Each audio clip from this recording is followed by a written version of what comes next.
This is BattleBit, a game so immersive it will make you completely forget that it looks like Roblox.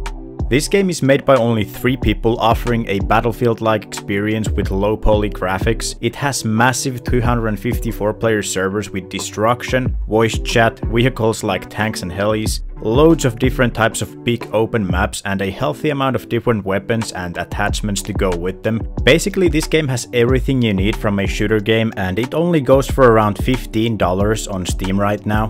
And guys, just like with every honest review I've done before, I'm gonna be giving you guys my picks for the 5 good and 5 bad things about this game. I'm just afraid that 5 things isn't really enough to list everything good about this game, because it just does so much. Also, do let me know your picks for the good and the bad things in the comments down below. I'd like to read them, and I'd like to see what you guys think about this game so far. And you know, people considering to buy this game can also read the comments through and see what other people are experiencing, and you know, take some bits and pieces from there. So I really appreciate all the comments coming from you guys. It really helps these reviews and it really helps me, so thank you.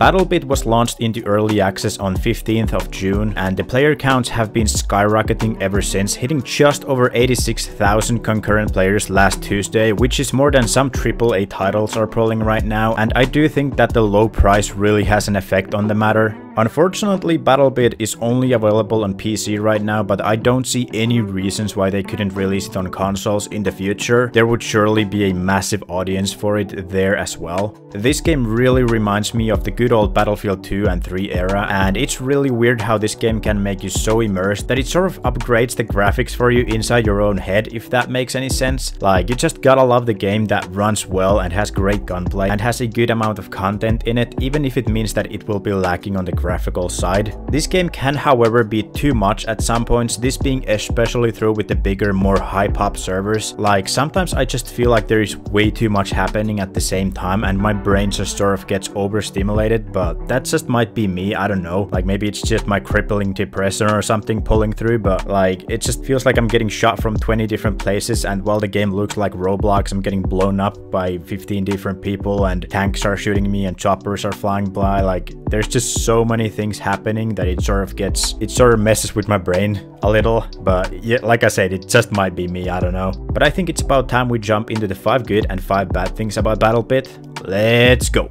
The first good thing just has to be the gunplay. The weapons have a good amount of recoil where you can full auto close by, but you really need to use single or burst mode on the longer distances. You can mod your weapon to fit your playstyle perfectly, and you can lean around corners, climb over obstacles to flank and outmaneuver your enemies. So like, I wouldn't say there's anything you need more in the gunplay sort of aspect of this game. I just feel like it works perfectly as it is. The second good thing is definitely the destruction. Pretty much everything can be destroyed in this game, whether you choose to use a sledgehammer or explosive to do the job. Getting through a wall won't be an issue, and after a long game, it's really cool how there isn't a single house standing on the battlefield. It just looks pretty cool, and you know, then you're just fighting in the rubble and whatnot. It just makes for a cool experience, in my opinion. The third good thing is the immersion. This game has night maps and it has rain. That's pretty much all you need to make yourself feel like a complete badass when you're slowly moving behind enemy lines or riding with a quad bike with your teammates. Like, what else do you want? Like, just sneaking around behind enemy lines with a sniper rifle when it's raining and it's a little bit foggy? That's perfect. Like, it's amazing, and it completely devours your attention as a whole. The fourth good thing just has to be the gadgets. Like, you can have a sledgehammer and use it to bust open walls, or you can have a grappling hook which will allow you and your team access behind enemies or on top of a tall building for an advantage point, for example. But the absolute best, the best thing is the suicide vest. I don't think I need to even explain further. Allahu Akbar!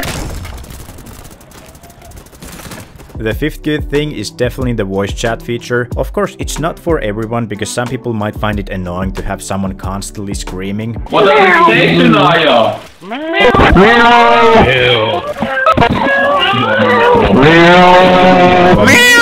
but I mean, it can always be turned off, so I don't really see any issues with it in the end. I also really like the fact that you can have an option in the settings to allow for after death microphone, meaning that when you kill the enemies, their mic will turn on, allowing you to hear them complaining about dying. Like, it's so much fun, especially when the enemies don't actually know they have that setting on and they don't realize you can hear them yelling after you kill them. Like, I've lost my shit so many times when I hear someone just screaming. And, you know, overall, the voice chat just allows for so many cool moments anyways that I just can't see the game being as good as it is without it. Now, that's the 5 good things I picked, but I still have some honorable mentions, being the fact that everyone revives in this game. I don't know why that is, because usually people just don't care about that, but in this game you get revived pretty much every single time when teammates are nearby. You can also drag your teammates to cover and revive them in a better position, which is a feature that not that many games have. Another great thing is also the fact that this game is not pay to win. Everything is unlocked by playing the game, and the attachments are relatively easy to unlock. Like, you just need to kill a specific amount of enemies, for example, and that's pretty much it. But yeah, I think it's time we move to the 5 bad things about BattleBit. Let's go! The first bad thing just has to be the sound design. It just doesn't sound that great, and some of the sounds do really tone down the immersion at some levels. Like, I just wish the weapons, bullet sounds, and the vehicles sounded better and more realistic, and I wish I could hear the enemy footsteps better. Like, that's pretty much all. The second bad thing is the fact that opening new weapons takes a bit too long. You start off with an AK and an M4, then at level 15 you open another type of an AK variant, and after that the next weapon you can unlock is at level 50, and so on. Like, personally, I don't mind grinding for attachments and skins, but when it takes a long time to even grind the weapon I'd like to use, it just feels like a bit too much in my opinion. The third bad thing is the fact that helmets can save you from a headshot with a sniper rifle. I mean, the distances which you are sniping from in this game can be insanely long, and hitting those headshots gets super difficult at times, so it's a bit weird that the game punishes you for hitting headshots. Like, that's not the way it should be in my opinion. Granted, I was using the starter sniper, but still. The fourth bad thing in this game is the head bobbing. I've had no issues with this myself, but I've seen loads of reviews saying that if you get motion sickness easily, this game can get a bit harsh on you. As far as I'm aware, it can't be turned off as of now, but it will probably change in the future. The fifth bad thing is the fact that this game is running easy anti-cheat, which is not that great, and the game is slowly getting infested with cheaters. And I've heard a lot of people getting false banned as well when they're not actually cheating or doing anything wrong.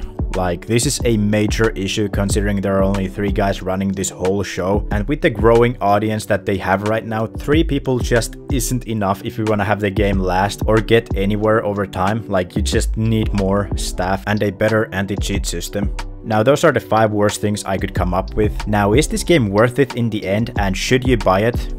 Well, I'd say it is. $15 is nothing compared to the content you're getting and the hours you're going to spend in it. I personally see this game as something you can hop on after work, game for a couple of hours and hop off, then start it up again after a couple of days, and it will not feel like you've dropped behind or anything like that. Like, it's not a game I will be grinding 24/7, but it's definitely something I will keep coming back to once or twice a week just to run around blowing myself up with the suicide vests and whatnot. That's essentially what BattleBit is to me, a perfect balance between sweatiness and chill gameplay I can hop on and off from anytime I feel like it without it feeling like a chore. After all, BattleBit is not exactly a Battlefield game, it's more like this weird hybrid between Squad, Battlefield and Arma, and it tries to do everything at once, and it doesn't really succeed perfectly on every level, but by the looks of things, it's definitely heading to the right direction. Now, that's gonna be it for this video, guys. If you liked this review and found it useful, remember to leave a like and consider subscribing to my channel as well. I will be making other honest reviews in the future and also some BattleBit gameplay and funny moments. Thank you all so much for watching, and I will see you guys in the next one.